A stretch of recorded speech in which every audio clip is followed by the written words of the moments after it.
Well, game 2 tonight against the Rockford IceHogs. Obviously a tight one last night, decided in a shootout. What's the adjustment, and what did this team learn last night? I think we knew what we were getting into before the game started. They're a fast team, big defensemen, really good sticks, long sticks. They play fast, so we got to manage the puck really well. They're really good off of transition, turning pucks over, getting going the other way. And you can see that in their game. If we turn the puck over on the blue line, they were gone the other way. And I think we're going to have to make an adjustment to that.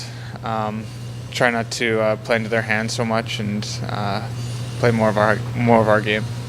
You ever seen a 5-round shootout where 3 of the shooters were defensemen on the other side? Yeah, I didn't notice that until somebody told me after. But hey, they got the extra point out of it, and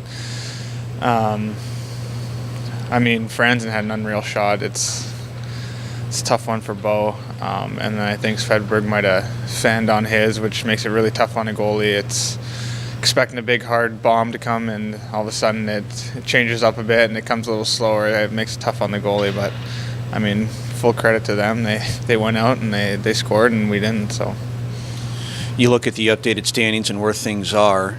The Stars have a chance to clinch a playoff spot tonight, provided that Stockton loses their game today in regulation. So what do you look at more today? The Stockton-San Jose score or the leaderboard at the Masters?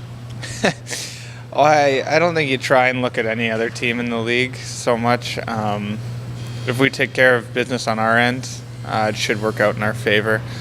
We're just trying to go out and win games right now.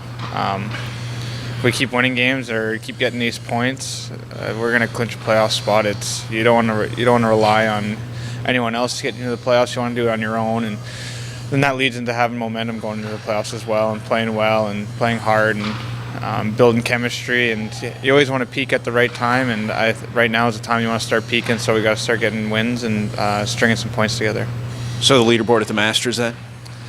Yeah, maybe this afternoon a little bit of the Masters. And then finally, this team has played past regulation in 5 of its last 6 games. How's the health of this locker room right now? Certainly there's going to be bumps and bruises, but those are marathon hockey games to be involved in, especially this late in the season. Overall, how is this locker room feeling?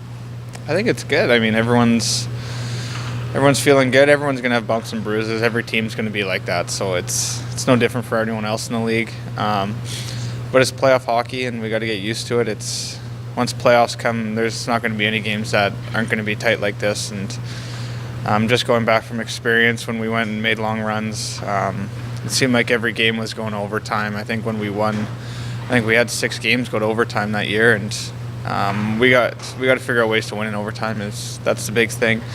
If we're going to have these tight games, when you get into playoffs, obviously getting 1 point doesn't matter at all. So we got to learn to win in overtime and start bearing down a little more.